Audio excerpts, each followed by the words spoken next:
fast with their nails done. Film dimulai dengan suasana muram di sebuah menara tinggi. Seorang putri yang namanya tidak disebutkan sepanjang film, jadi kita sebut saja sang putri, terbangun dalam keadaan tangannya dibelunggu rantai. Kepalanya masih pusing dan ia sempat mengingat bagaimana sebelumnya dipaksa minum sesuatu yang membuatnya pingsan. Begitu sadar, ia menoleh ke jendela. Terbuka lebar, tapi yang terlihat hanya laut luas di bawah, alias jalan keluar yang kalau ditempuh berarti langsung tamat riwayatnya. Ia pun mencoba pintu namun terkunci rapat. Saat mendengar langkah pria mendekat, ia cepat kembali berbaring seolah masih tak sadar. Dua penjaga masuk, mulanya hanya ingin mengecek, tapi seperti biasa, ego pria yang terlalu percaya diri seringkali mengarah ke masalah. Mereka tergoda dengan keberadaan putri yang tampak tak berdaya. Salah satunya mendekat dan tiba-tiba brak!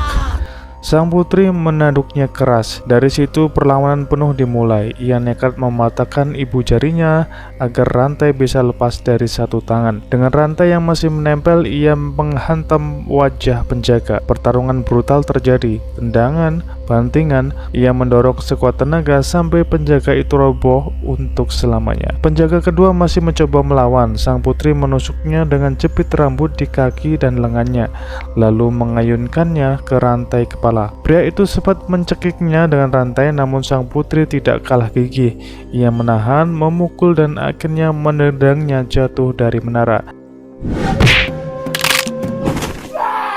Saat satu penjaga lain datang, sang putri menyambutnya dengan palu besar. Cukup sekali pukul untuk meredam. Setelah berhasil membuka belenggu, ia menata ulang ruangan agar terlihat masih ada tahanan, lalu kabur dengan hati-hati. Ia bergerak melewati lorong hingga sampai di sebuah kamar mandi. Dari jendela, ia melihat pemandangan memilukan. Keluarganya, raja, ratu, dan adiknya, Violet, dirantai di halaman. Julius, pria arogan yang memimpin pemberontakan, mendekati keluarga kerajaan dengan pengawal setianya, Moira. Raja masih berusaha berunding, mengingatkan bahwa ayah Julius dulu adalah diplomat, bukan penakluk. Tapi Julius bersikeras, menurutnya ayah dan raja hanyalah orang lemah. Ratu kecewa karena pernah mempercayainya, sementara adik sang putri dengan berani menyatakan Julius tak akan pernah mendapatkan kakaknya. Julius hanya tertawa dingin dan semakin jelas ambisinya adalah merebut tahta dengan pernikahan paksa. Di titik ini sang putri menyalahkan dirinya sendiri, ingatannya kembali ke masa sebelum pemberontakan. Julius memang sebelumnya mendekat dengan ramah, pura-pura sopan pada keluarga kerajaan. Pernikahan mereka dimaksudkan untuk memberi Julius jalan menjadi penguasa, namun sang putri menolak keras, bahkan sempat kabur dari altar. Itulah sebabnya kini Julius berusaha merebut kekuasaan lewat jalur kekerasan. Kembali ke pelarian, sang putri bersembunyi di bak mandi saat seorang prajurit masuk. Ia menahan napas di bawah air, gelembung hampir membocorkan persembunyiannya. Untung si prajurit tak terlalu jeli karena helmnya menghalangi pandangan. Begitu aman, sang putri naik merobek pakaiannya yang basah agar lebih mudah bergerak, lalu meneruskan pelarian. Ia menyusuri koridor, menghindari pasukan, tapi akhirnya berhadapan dengan seorang prajurit tangguh. Pertarungan kembali pecah. Ia menggunakan segala cara, menendang, membenturkan helm lawan ke dinding, bahkan meraih helm bertanduk untuk ditusukkan ke dada prajurit itu hingga tewas. Pemandangan berdarah itu membuatnya teringat ajaran Lin, gurunya. Seorang pejuang sejati bukan diukur dari pedang, tapi dari tujuan ia bertarung. Di halaman, mayat prajurit sebelumnya jatuh ditemukan. Julius mulai curiga, lalu memerintahkan orang kepercayaannya, Kur, untuk memeriksa. Tapi Kur malah menyuruh orang lain. Sementara itu sang putri bersembunyi di ruang menjahit, merobek gaun pernikahan agar lebih gesit. Dua prajurit datang, ia melawan dengan jarum, rendah, bahkan berhasil merebut busur. Saat ditanya apakah tahu cara memakainya, jawabannya simpel. Ia langsung menembakkan anak panah, menewaskan lawan tanpa basa-basi. Ia kemudian turun tapi terjebak oleh pasukan yang naik. Demi bertahan hidup, ia merelakan pedang beratnya jatuh. Saat berhasil naik kembali, ia menemukan prajurit yang kelelahan. Memanjat, prajurit malang yang nantinya menjadi running joke sepanjang film. Tak sadar bahwa semua di dalam kamar sudah tewas. Ironis sekaligus sedikit kocak nih ya. Dalam perjalanan berikutnya, sang putri menemukan ruang makan penuh prajurit untuk mabuk yang sibuk menjarah. Ia menyelinap lewat lorong rahasia, kembali ke kamarnya, dan mengambil pedang yang dulu diberikan Kai, paman Lin. Ingatannya kembali ke masa latihan saat Kai menguncinya dan akhirnya mengakui bahwa ia punya hati seorang pejuang. Pedang itu kini menjadi simbol tekadnya. Ia terus bergerak mendengar percakapan Julius dan Moira tentang rencana pernikahan ulang.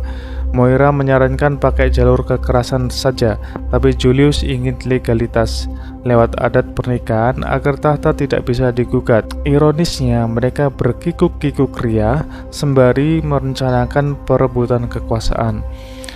Pertarungan demi pertarungan kembali terjadi melawan kesatria bersirah yang akhirnya ia bakar hidup-hidup, melawan prajurit berlapis-lapis yang datang silih berganti. Bahkan ia memanfaatkan kalung mutiara untuk menjatuhkan musuh di tangga. Sebuah momen kreatif sekaligus komikal ini ya. Julius semakin murka, Moira makin kejam, dan sang putri makin berdarah-darah, tapi ia terus melawan. Pada akhirnya, ia berhasil bertemu kembali dengan Lin. Bersama mereka menebus dapur yang penuh prajurit.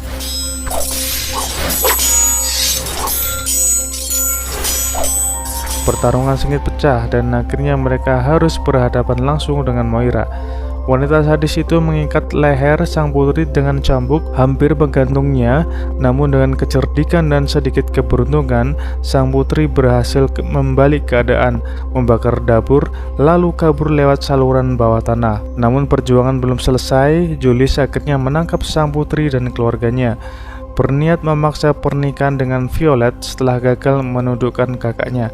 Sang putri sempat dilempar keluar jendela, terhempas ke air dan hampir tenggelam. Tapi kilasan ingatan, janji untuk melindungi adiknya, keyakinan dari Lin membuatnya bangkit kembali. Dengan pecahan besi, ia memotong rantai dan berenang naik. Momen akhir membawa kita pada puncak epik. Julius bermahkota sementara, bersiap menikahi Violet. Sang putri datang, bersatu kembali dengan Lin dan Violet, lalu bertempur habis-habisan.